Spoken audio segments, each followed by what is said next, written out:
C'était une amitié qui était enrichissante, mais aussi très prenante. On s'ennuyait jamais avec Jean-Paul. Ben, c'est toujours la fameuse surprise d'un personnage comme ça, de pouvoir lui parler. Puis il n'avait jamais signé des livres de personne, hein? Il signait pas d'autographe. Ben, nous autres, il en a signé plusieurs.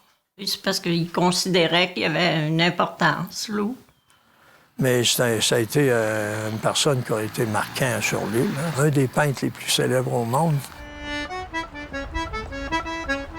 C'était un contemporain qui a eu une vie assez élargie à l'international, autant à New York qu'à Paris. Fait que c'est pour ça que c'était toujours intéressant de l'écouter. Il m'a donné le goût de découvrir tous les gens qui sont majeurs au niveau des œuvres en art visuel. Salvatore Dali, la maison Dali en Espagne, au pays catalan. Donc, ça a tout été généré par Jean-Paul Riopel, ça, que j'avais croisé ici à Montmagny. Puis une petite anecdote, c'est que une année, on avait reçu un groupe d'accordéonistes, c'était des jeunes accordéonistes qui venaient de France. Et M. Riopel, finalement, il y avait un concert qui était organisé au bateau Yves, ici à l'île aux Grues. Et M. Riopel était venu les accueillir pour leur souhaiter la bienvenue avec son véhicule. Puis il se promenait en corbillard à cette époque-là. Tout le monde venait de parler de ça, puis il trouvait ça bizarre. Puis là, c'est vrai que ça faisait sympathique. Moi, j'ai vu quelqu'un qui sortait régulièrement de sa zone de confort, jeune, et ça m'est resté. Fait que j'en ai profité, j'ai fait ça dans la vie. J'en ai profité, tu sais, j'ai été chanceux. J'ai voyagé partout à travers le monde, j'ai fait plein de choses. Aujourd'hui, je suis chef du Château Frontenac, mais j'aurais probablement pris les choses de façon beaucoup plus conservatrice. Mon père était un grand chef, on avait un auberge qui était membre de Relais Château. J'aurais pu m'installer dans un establishment puis faire les choses bien autrement. Mais je suis parti dans plein de lieux où on connaissait pas qui j'étais pour essayer des choses différemment, tu sais.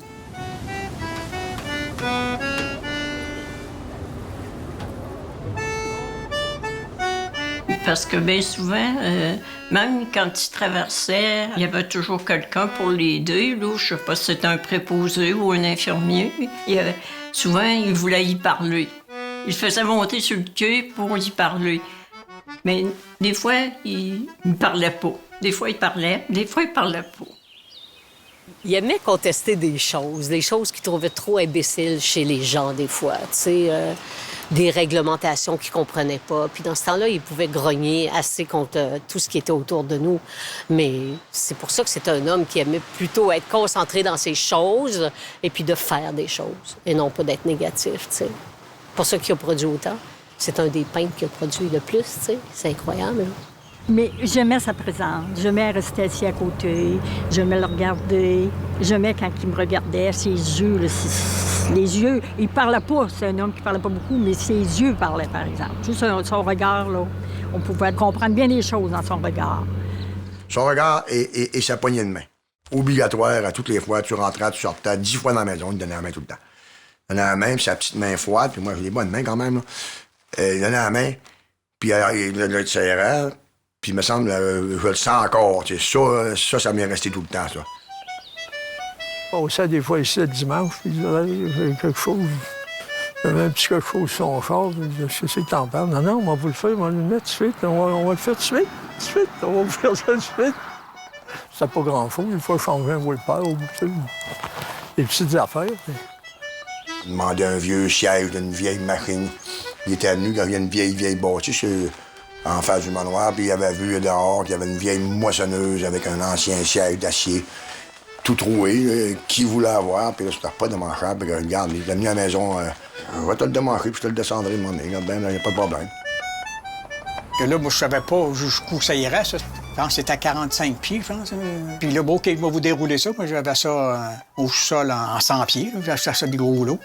Fait que là, ben, j'ai déroulé ça. Puis là, ben, moi, je savais pas, là. Moi, je pensais qu'il couperait ça, tu sais, puis que ça serait des petites toiles. Mais non. Ouais, ben, Jean-Paul, il avait les grosses bûches, puis il m'avait demandé, il voulait avoir toutes sortes de modèles un peu. Des bûches bizarres un peu, puis il y en a des bizarres, comme on peut voir là, en dessous, hein.